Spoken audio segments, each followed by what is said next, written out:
Okay, so ladies and gentlemen, I am here with visionary artist Burt Vera Cruz. Welcome, Burt.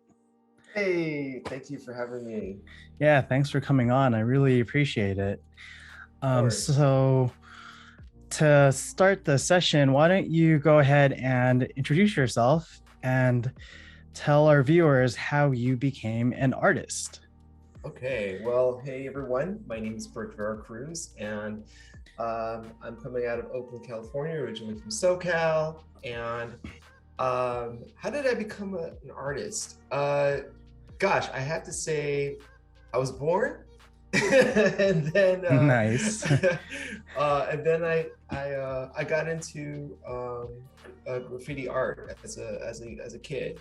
I think I was part of hip hop culture from a very young age, and I was also always attracted to color, forms, shapes, 3D, those kind of things. And I think it really evolved from there. Most people are going to wonder, like, how did I get into psychedelic art? And that happened after the advent of, you know, uh, digital apps like Photoshop and Illustrator. I started playing around with shapes and different colors and sacred geometry. And then from there, it just, you know, evolved into motion design. So, but Great. yeah. Mhm. So, Burt, how would you say how have psychedelics influenced your art? Tremendously. So I didn't get into psychedelics until like my 20s, and then getting into it seriously, like actually knowing that there's a lot to learn from it, that didn't happen until my 30s.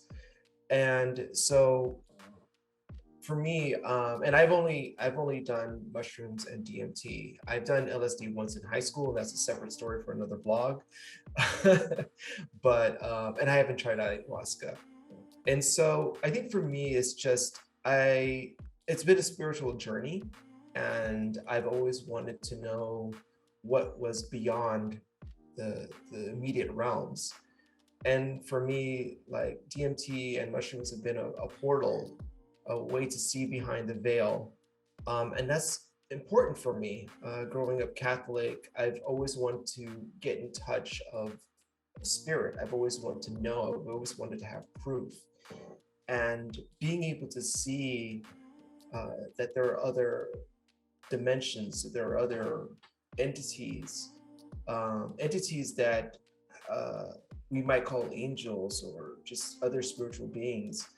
That was so profound to me, and really I wanted to bring back these experiences, these visions, back to the world to share them with everyone who've had eyes to see and ears to hear. What would you say was your most powerful psychedelic experience? Mm. Uh, I've got some interesting ones, but I would say my most powerful experience was sort of unplanned. I was trying out a new batch of Masapatek. I really wasn't thinking that it was going to be anything significant. And I should know by now that anytime I say that a mushroom trip is not going to be significant, that it really is going to kick my butt. And I'm going to end up on the bed or on the toilet or on the front of the bathroom or just front of the bathtub. And in this case, I took 5 grams of Masapatek. It's really sort of like a serious test of it. And it was gentle at first, and then you get the shakes and everything, and you start to feel the presence of something else. You start to go through your mind loops, and at one point during the trip, I felt a strong presence of another being, a divine being, and it presented this vision to me. Perhaps what we might call the archaic, the Akashic Records, the Hall of Akashic Records. And in front of me, I could see this, and with my eyes closed, I could see this, was this massive book, probably about 4 by 6 feet, super thick.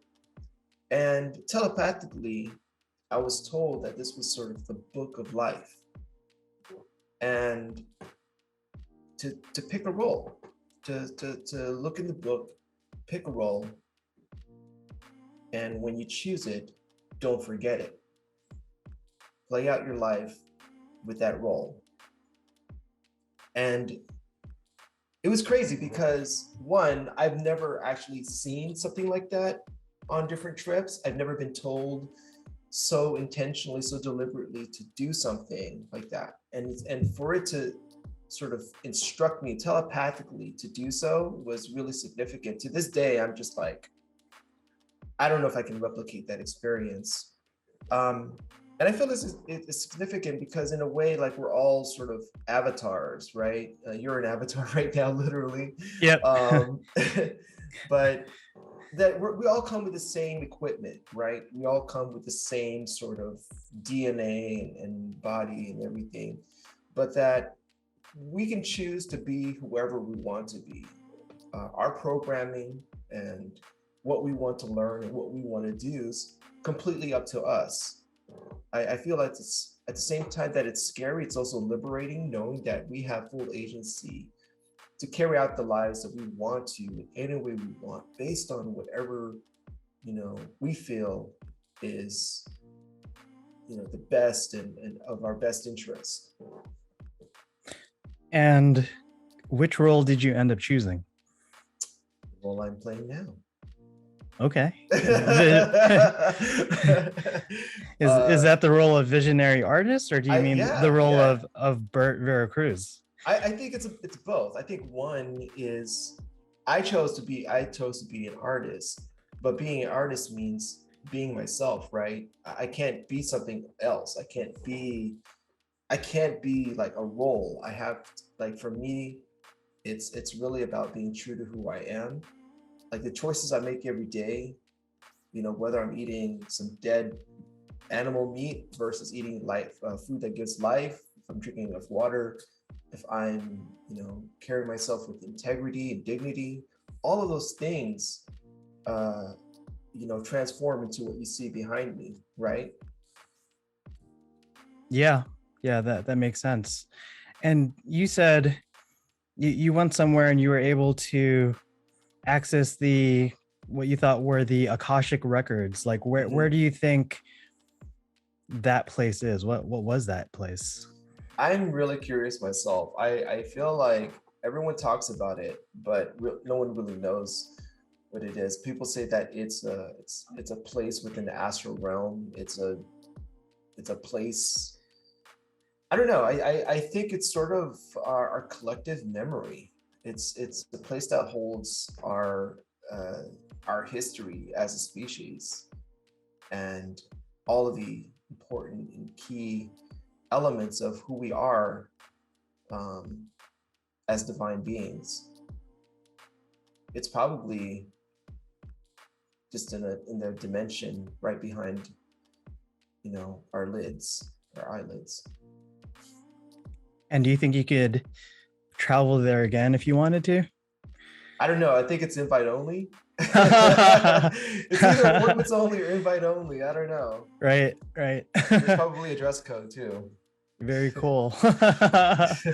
And then you said that there might have been beings there. What kind of beings? Like who do you think those beings were when you were in that other dimension? So, gosh, it's really hard for me to talk about it so like that it's real, because there's a part of me that's also like, I'm a scientist and a skeptic, and I want real proof that this thing exists. Right. And so on one side, I think that when I'm in mushrooms, I'm interacting with mushroom species. I'm interacting with its lineage, and it's giving me access to thousands or not millions of years of knowledge, right? And sort of knowledge that spans to the origins of our Earth, which means that we have access to other realms, the plant realms. I think with DMT, I'm literally accessing a different frequency and signal where I can interact with autonomous beings from whatever. It's either a different dimension or like planets far beyond our knowing. And the other side of me says, like, what if these are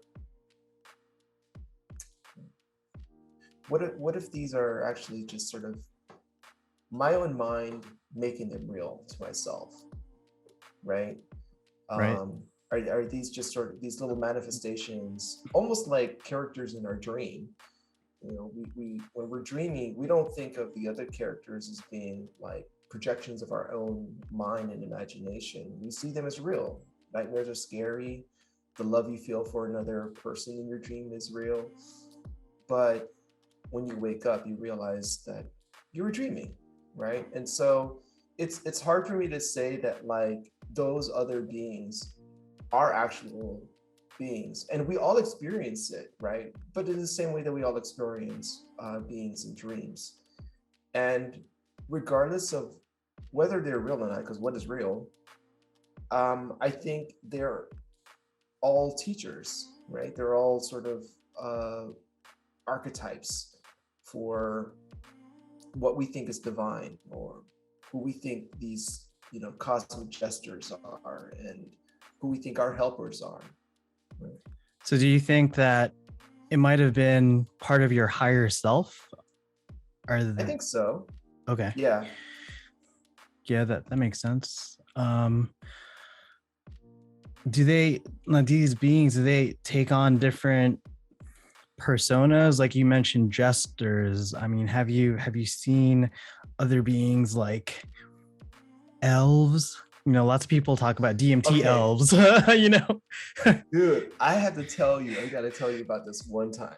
I meant to tell you this trip when you asked me about the stronger experiences. Yeah. This one's crazy. Okay, so I have a glass vapor genie pipe, right? Okay. Yeah. It's a pipe with a ceramic element to it, so you can smoke concentrates, you can smoke cannabis leaves out of it, you can smoke DMT out of it. Yeah. So I'd been smoking DMT out of it, and it had been like at least a month or two between the last time I had smoked DMT. And I was like, all right, well, I want to be easy on my lungs, so I'm gonna take a bowl of weed and smoke this out in my back room. So I fill it up with some weed and everything. I take the first hit, and I should back up. I haven't cleaned my pipe at this point. Okay. I did not clean my pipe. Right. So I take the first hit, and I'm like, cool, this is good. This is good. That was a clean hit. Yeah. I'm like, all right. And then I take a second hit, and I'm like, hey, wait a minute. This is not just weed in here that's smoking. And I'm like, okay, I'm feeling the buzz. I'm feeling the high frequency sounds. I'm feeling like the body drunkenness kind of thing. I'm like, you know what? Don't waste it. Let's go in all the way, because halfway hurts. So right. I'm like, all right, let's go in. Let's go for the third or fourth hit, whatever it takes, right?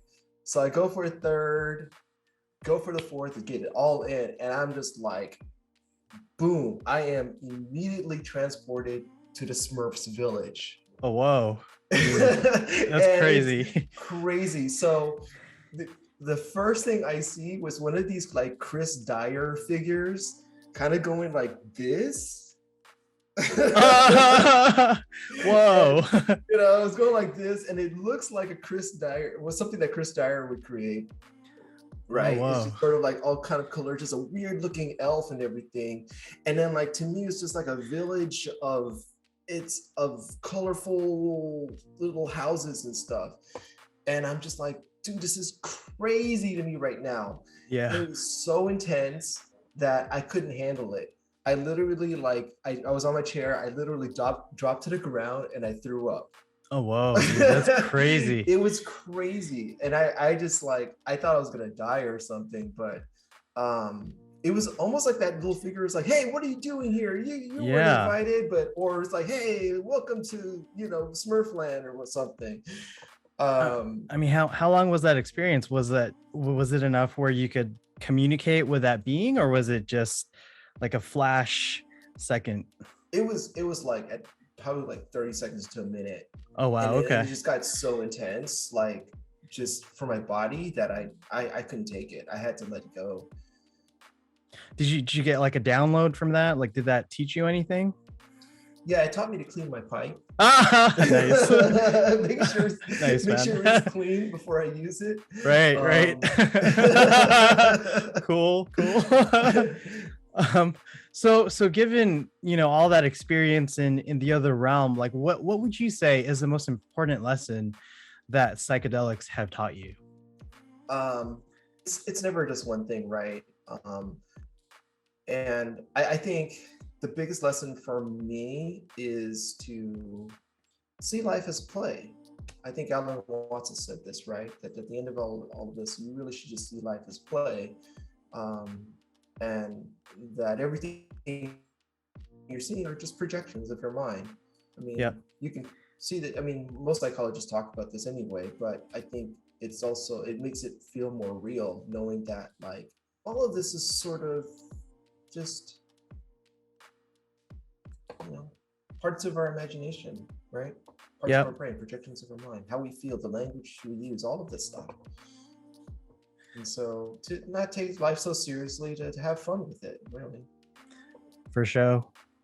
So Bert, what Mhm. is your creative process like from psychedelic experience all the way to the final art piece? Okay. Um, so I don't go on journeys often. I go like maybe once a year. And most of the time is spent on integration.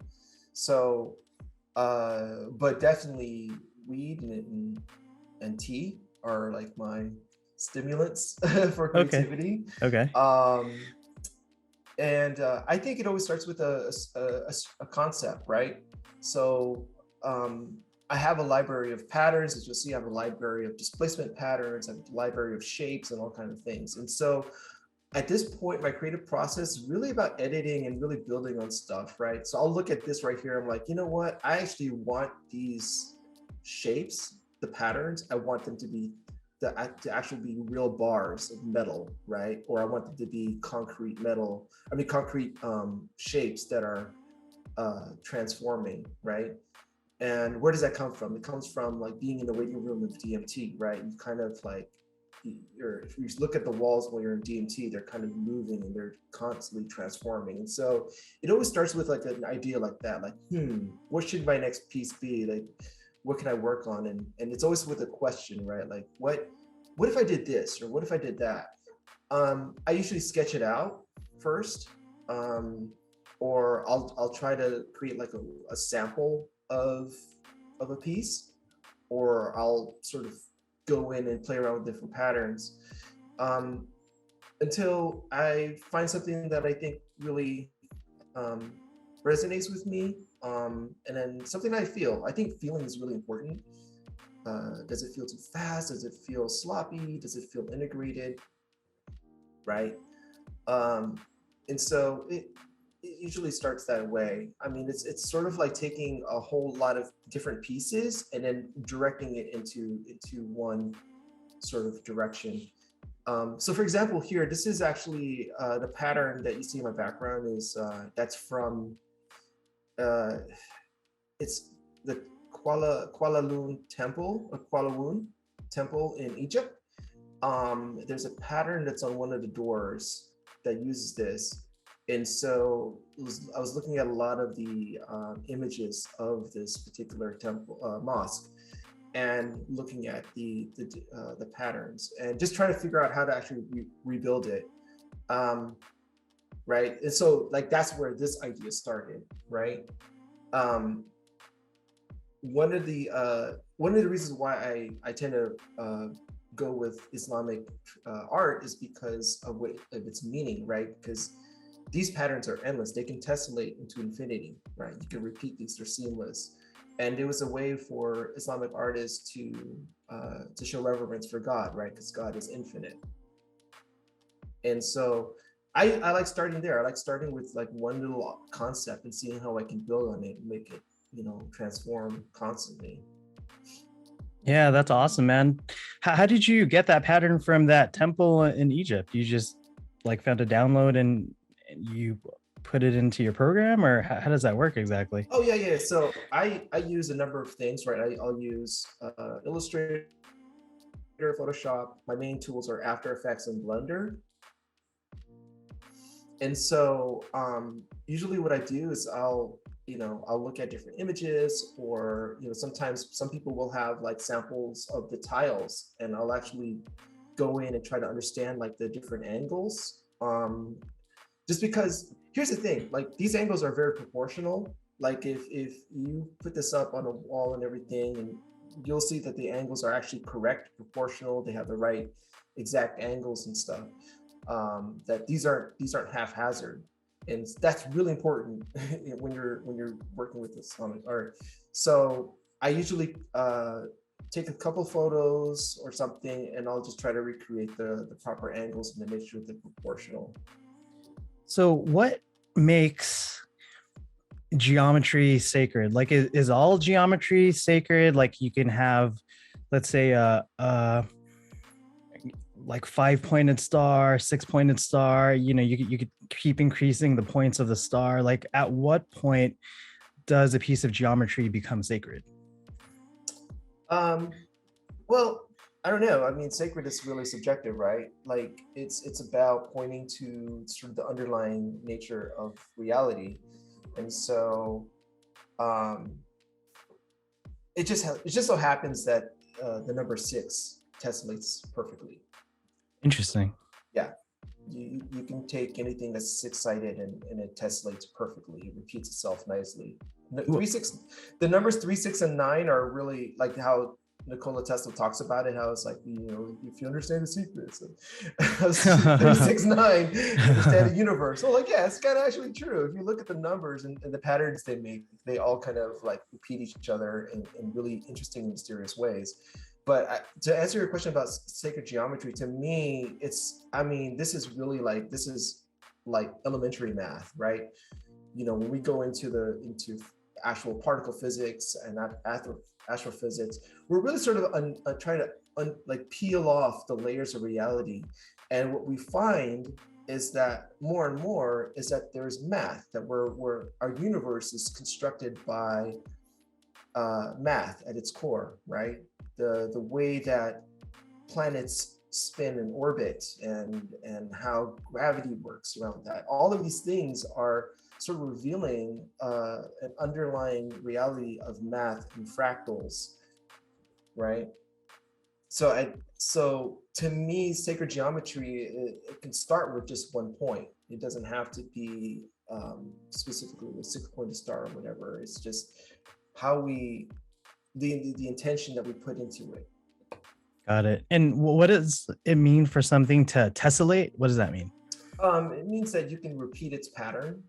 So how do I describe that? So if you take something like a hexagon, right? You add hexagons on each side, same exact hexagon, right? Okay. And so they Yeah. repeat perfectly, right?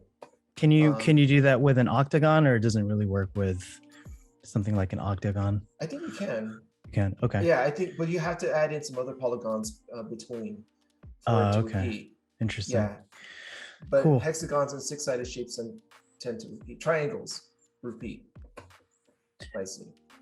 That's awesome. When you are making art, how do you know when your art piece is done? Like you've got like the speed at which your art piece is moving, and then you've got the colors, and then you've got the shapes. And I imagine you play around with all those different elements. Mm-hmm. Like what's that process like for you? It's a hit and miss. It's always trial and error, right? So again, this piece right behind me in the background, Kualawun, there's actually 5 or 6 variations of this. And there are pieces that went too far, and Instagram is it's a great way to test your work, right? Yeah. So people either love it or hate it, and you'll see that in the numbers. But it's also confirming my suspicions, right? So there's a version of this that went too far, where I added too much detail, and there's a version of this that I didn't post where it was too simple and stuff. So I kind of like, I want things to be cohesive in a way, right? I want it to be simple, but also how can I describe this? Like, it's a feeling of it being finished, of it being complete. And music really kind of it kind of tells me a lot about whether the piece is done. Okay. I mean, other than It's so that, intuitive. that feeling of completeness, are you going for certain emotions when you create your artwork? Like, for example, love or courage? Is that something that, you know, is communicated through your work? Sometimes, but most of the time, it's really about. Sometimes it's about just about the optics of it, right? Mm-hmm. And how something feels to your eyes, right? Um, Yeah, that are you makes sense. mesmerized?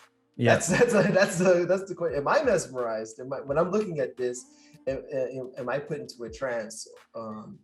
You know, do I feel like I want to look at this for a couple of minutes, or do I want to look at it for 2 seconds and then go on to the next thing? You know what I mean? Yeah. What is interesting about it? What how does it play with your eyes? Really, all of that's really important, right? You know, is this expected? What's unexpected about this piece? What is expected, right? From your brand as an artist, or just your perspective. Yeah.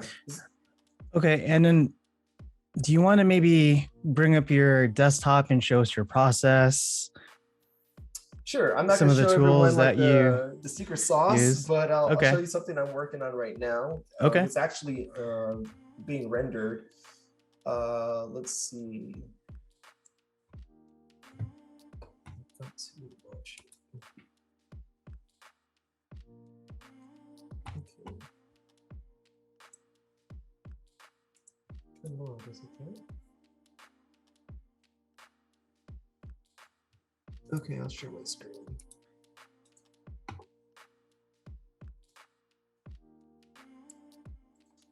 So,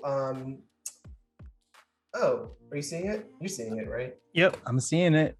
Okay, yeah, so this is, so I'm working on a Taurus, right? And this is in Blender. What you're gonna see is this part, right? You're only gonna see you'll see the 1920 1080 version,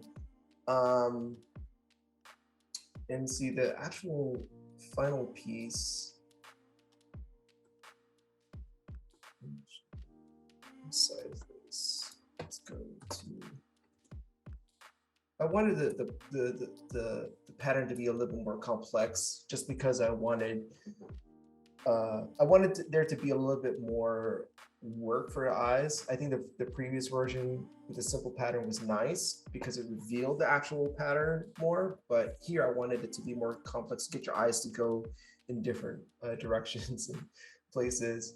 I don't always create Tauruses, but you know, Taurus is a, you know, sort of it's a special shape because, you know, how magnetism works, and it's, you know, circular and stuff, and so like it's just one of those. And also we tend to see the inside of a Taurus when we're using psychedelics, right? And so this is really sort of typical of my beadwork, right? The Huichol style art. And so the thing that I wanted to play with here was the fact that, like, oh, usually when I do Tauruses, the bead pattern is shifting, right? It's only the pattern. Everything is static, but the pattern itself is shifting. Well, let's change that. Let's actually move the entire thing, right? So I'll actually put this into solid shape mode, so that you see that the pattern is moving. Okay, let's see. It's going so slow. Oh, So wow. you see what's happening is that the torus is folding in on itself, so it's going, it's circular. Let's actually stop this here, and I'll show you the version in. This is an early version.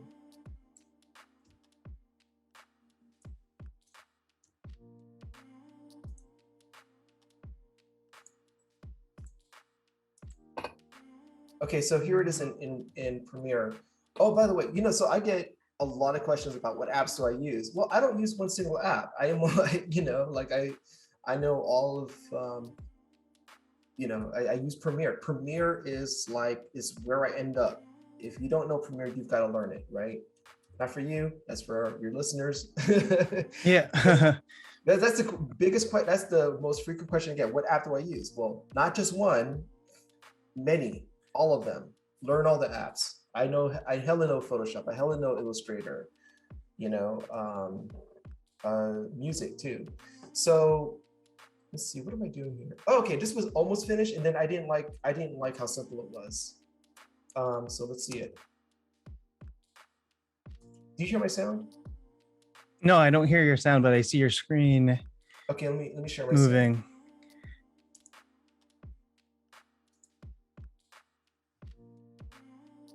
Sound. Okay, now you hear it.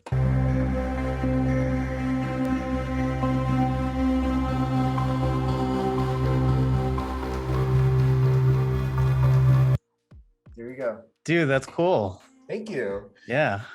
Yeah, so this is I was gonna publish this like today. I'm like, oh, I like the pattern, but this is a little too simple. So I'm gonna just make the pattern a little bit more complex. The sound is something I created in GarageBand. Literally 2 tracks. It's just one thing that's creating that sort of that drone, and then another one is sort of adding a little bit of flair here and there. Okay. And is that a video file already when you're editing it in the timeline there? Yeah, this is a PNG sequence. Oh, okay, cool. So I only have a MacBook Pro, so I don't want to render on here and burn my CPU. And so I send it out to a render farm. But okay. it can get, if I go 4K, if I use cycles to render, and then I go 4K, that's when it starts to get expensive for me. Got it. Okay, cool. But yeah, so this piece is coming out, and but yeah, so it starts off in Blender. It actually starts off in After Effects, right, to create the patterns, goes into Blender, and then from Blender I render, I create the music, and then I bring it all into Premiere to fix, the colors, mess around with the saturation, all that stuff, because in Instagram tends to fade your colors. Once it's compressed, all the colors just kind of go away. So you have to add like vibrance and saturation, before you export it out. That makes sense. Yeah. Oh, can I give another tip for everyone here? I'm just gonna show of course. So when I'm exporting from here, you see my export settings window? Yep, I'm seeing them. Yeah. Okay, so I have a preset called IG. So this one here, right?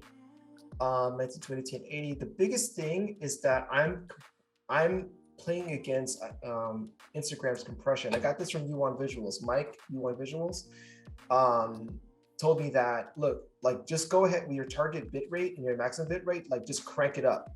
Yeah. Because Instagram's going to compress it anyway, and so you want to make sure that you're forcing them to put more bit rate into your piece.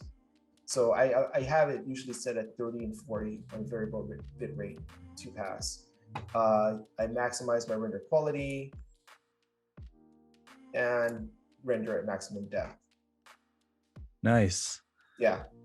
And it's interesting because I'm looking at your estimated file size, and it's not that big, right? I mean, 60 MB is not that big, so that's great. Right, and that's only because it's 16 seconds, right? You'll notice that like my earlier pieces, if you look at my pieces from like 2018 and 2019, or even just before 2019, I had pieces that would go on for a minute. And I was like, oh, you know what? Like, that makes it really hard for me to like upload stuff and for you to experience the quality of it. So right. I go for shorter loops. And Instagram loops it anyway. Yeah. When you're looking at it, so yeah, it's infinite on Instagram. Right. Well, very cool. Yeah. Thanks. Well, thanks, Burt. Yeah. All right, so Do you have any advice for folks wanting to make their own psychedelic art? Yeah, absolutely. Find your voice, find your perspective, find your own style. Like I think a lot of us want to replicate what someone else is doing. And we all borrow. We all sort of, not steal. It's just borrowing. We all borrow someone else's like technique or that. But ultimately, you got to find your own voice. You got to find your own perspective, right? I can make a piece look like Jen Stark, but I don't want to do that, right? Jen Stark is Jen Stark. Chris Dyer is Chris Dyer. Alex Gray is Alex Gray. You can try to replicate who they are, but at the same time, like you've got to make your own mark. You've got to refine your own perspective and your own voice in the art world. I have a super long journey ahead of me still.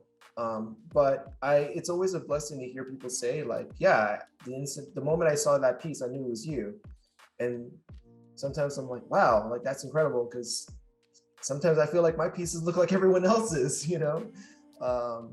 but I would say that's the most important thing, is to find your voice, find your perspective, and understand why you're doing it. It's not just to look cool, I mean, if you want to, that's fine, but it's really because you have something to say. You have a point of view that is important for the world to hear and to see. That is sage advice. Thank you. So, Burt, what's next for you?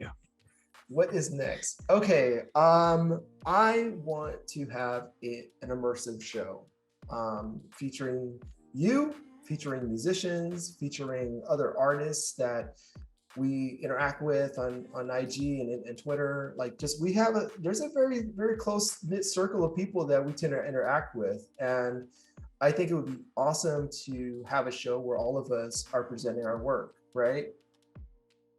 Yep. Sounds like fun. Yep. And where can people find you? You can find all of my work on Instagram at Burt Vera Cruz. I'm on Twitter at Burt Vera Cruz there. I've got a few loops on on YouTube. And what else? Oh, go to my link in my Instagram bio so you can get access to my shops and stuff.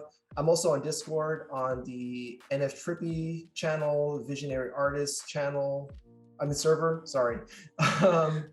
And a few other servers. But yeah, I'm definitely on Discord a lot. Oh, Arendale.xyz, super dope, talented blender, teacher, extraordinary guru. I'm on his server. Check me out there too. Well, thanks so much, Burt. I appreciate your time. Cool. Thank you, Ryan. All right. So that's the end of this video.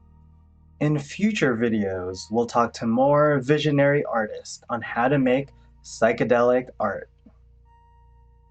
If you enjoyed it, please consider giving it a like or hitting that subscribe button. Or consider sticking around on the channel to listen to some music and enjoy some original art. Also, please consider checking out our online art store. Links to any reference material for this video should be found in the description below. Thanks for watching. I'm Ryzen. I'll see you later.